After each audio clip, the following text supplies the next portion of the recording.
Alexandre de Suzoni. Je suis directeur général délégué du groupe STEF et je m'occupe des activités de restauration hors domicile du groupe. Le groupe a plus de 100 ans, mais on est présent en restauration depuis plus de 40 ans et nous livrons essentiellement, même fondamentalement, des chaînes de restauration structurées dans toutes les catégories de température, donc des produits surgelés, des produits frais, des produits secs, mais aussi des produits d'hygiène, des produits d'économat. Donc tout ce qui est nécessaire au fonctionnement d'une chaîne de restaurant, nous livrons ça de façon groupée dans un seul véhicule.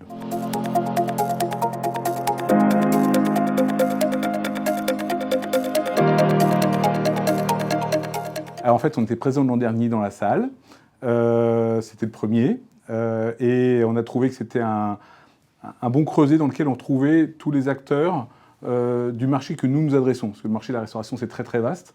Nous n'adressons pas la restauration indépendante qui est le plus gros du marché. On adresse que donc la restauration structurée. Et on a vu effectivement dans le forum de l'an dernier qu'il y avait effectivement un creuset intéressant dans lequel une partie des industriels d'ailleurs, avec qui on a discuté aujourd'hui, et puis bien évidemment des chaînes et des confrères, on se retrouvait dans un environnement où on n'est pas trop nombreux et on est dans un entre-soi, dans le bon sens du terme, sectoriel. Donc on a trouvé que c'était intéressant.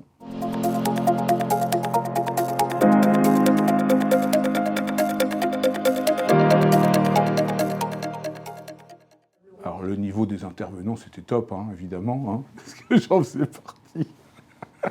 Non, plus sérieusement, c'est ce qui m'a surpris, puisque moi, je n'étais pas présent l'an dernier, c'était mes équipes qui étaient présentes. Ce qui m'a surpris, c'est la densité. C'est qu'en fait, il y a quand même un nombre de sujets, un enchaînement d'interventions, avec une diversité dans les profils d'intervenants, que ce soit des entrepreneurs qui ont créé leur chaîne comme Béchef, à évidemment des patrons d'enseignes déjà existantes comme Quick.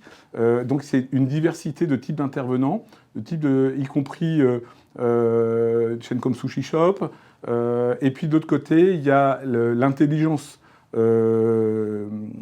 partie études qu'apporte Food Service, François Blouin et Florence, qu'on connaît bien depuis longtemps. Ils sont des super spécialistes du domaine. Donc on a dans un format assez compact, hein, de 11h30 à 17h, on a un format assez compact, un panel d'intervenants riches, plus des bons temps d'intervention, bonne coupure qui permet d'échanger entre deux tables rondes. Donc un format qui est bien minuté.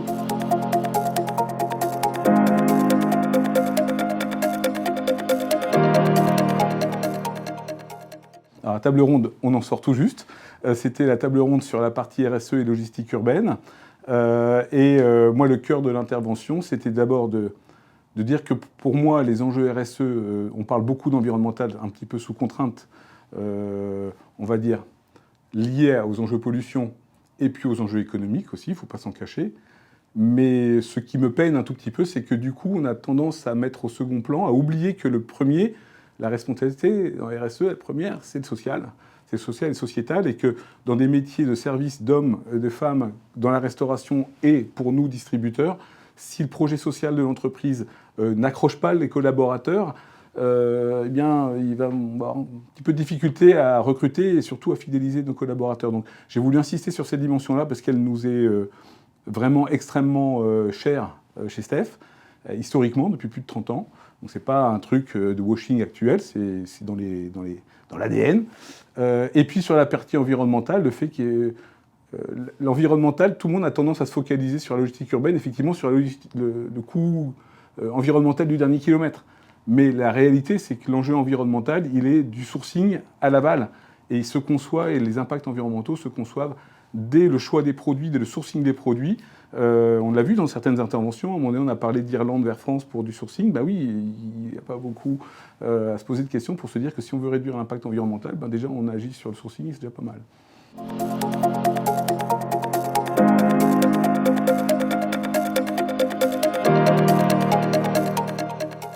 Alors, par rapport à un côté un petit peu sinistrose dans une partie de l'intervention, aujourd'hui, moi je suis, d'abord de tempérament, je suis résolument optimiste, mais au-delà du tempérament, c'est pas juste wishful thinking, je pense que dans l'absolu, le monde de la restauration chaînée, notamment le monde de la restauration rapide chaînée, a démontré depuis mars 2020 une capacité de résilience qui est étonnante. On l'a vu dans les chiffres du panorama en début de journée. mais moi je le vois dans les chiffres de ce que je distribue tous les jours à mes clients. Donc on a, je pense, un potentiel de croissance de la restauration structurée en France qui reste extrêmement important.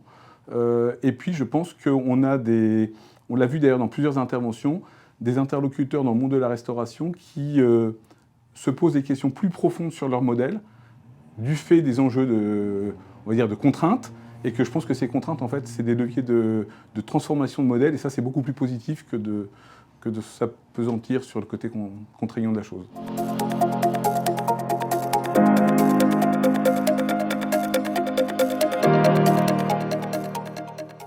Alors le panorama, d'abord, vous l'avez dit ce matin, hein, c'est 12 ans, donc ça doit faire 12 ans que je lis, et ça fait partie de la Bible annuelle de l'acteur du marché, je pense, en tout cas pour ce qui me concerne, c'est le cas.